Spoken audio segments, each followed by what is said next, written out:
Do you know what the biggest mistake agency owners make when trying to scale their agency? When they're at the early stages of their agency, of growing their agency. That mistake is not being lazy enough.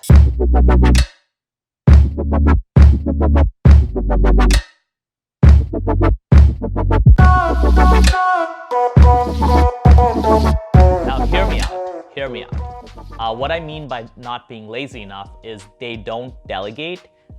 They do all the work by themselves, and they're not hiring people to take on the work. One of the reasons my agency has been able to grow very fast is I was always looking to hire people and train them and build systems so I wouldn't have to do the work myself. And that has allowed our agency to grow much faster than typical agencies because I don't have an ego about, hey, I am the best at this, I need to do this. I really have a mindset of, hey, anybody can do what I can do if I give them the right training, the right support, the right SOPs to follow. So that's what's holding a lot of agency owners back, because most agency owners, what they do is they spend 80% of their time doing client work, 20% of the time doing sales, and maybe they spend a little bit of time delegating to their virtual assistant.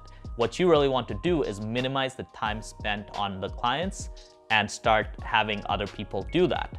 So the biggest sin you can do as an agency owner is doing the work yourself. Now, a practical tip to do that is when you're starting out, minimize your living expenses.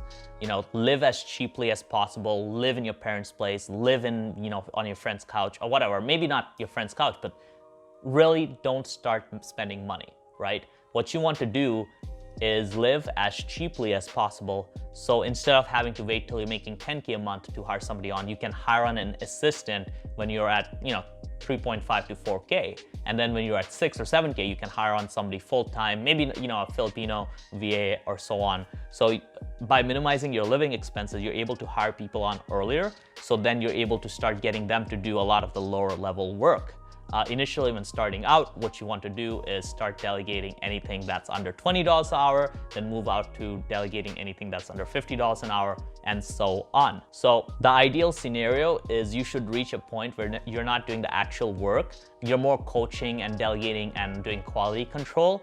And then once you're able to do that, then your focus will be sales, training your team and building SOPs for them, account management, so talking to the clients, and so on. So that's the second phase. Now the next phase after that is where you start delegating anything that's worth less than $300 an hour, right?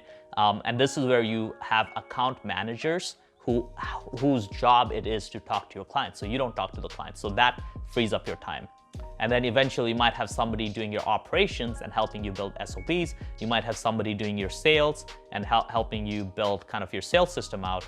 But really your goal is every stage of the business, you want to kind of view yourself as the architect, as the designer, and then you want to kind of delegate and get other people to do the lower level work. And you want to keep moving up, up, up, and up. And the great news about this is, number one, you will grow your agency way more efficiently. Number two, you can have work-life balance. Because when you try to do everything yourself, you're not going to have work-life balance and you're just going to be always stressed out. I have friends of mine who literally would have agencies that run on autopilot. They could disappear for a year and the agency would still be making that revenue, that income for them. That is the ideal scenario to be in, because at that point, you can either decide to be the architect and keep growing the agency by introducing new strategy initiatives or going into new markets, or you could just hang out and relax and go do something else. But really, the big thing is this allows for faster growth of the agency because you're constantly doing high quality work, right? You're constantly building, right? And honestly, I'll tell you this, when I hear people working 16 hours a day, I think it's ridiculous. I think you working 5 to 6 hours a day, but doing really high impact work and really just being hey, what are my top priorities and how do I reduce the work I need to do? What is the thing that I need to do so that somebody else can do the work I'm supposed to do, right? Think on that level. And once you start thinking on that level, you're making big changes in your business very, very fast. And then you have other people who do 16 hours of work a day, but then 10 of those hours are just busy work that could have been done by something else. That's actually not productive for you or your business.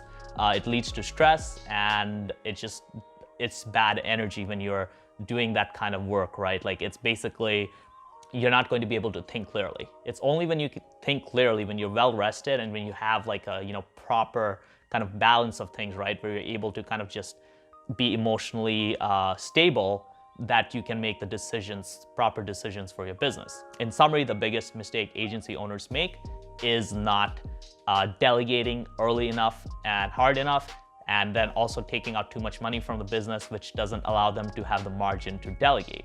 You should be happier with making less money if you do none of the work than making all the money if you do all the work. Because the second, the first option where you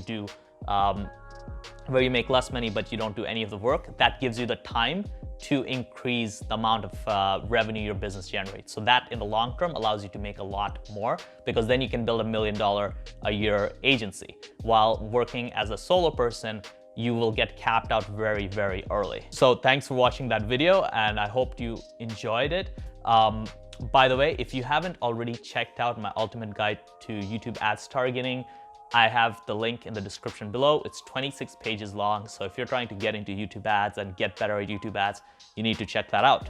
So cheers and have a great day. Walk with our feet on the ground, and we will talk with our head in the clouds, and we will walk with our feet on the ground.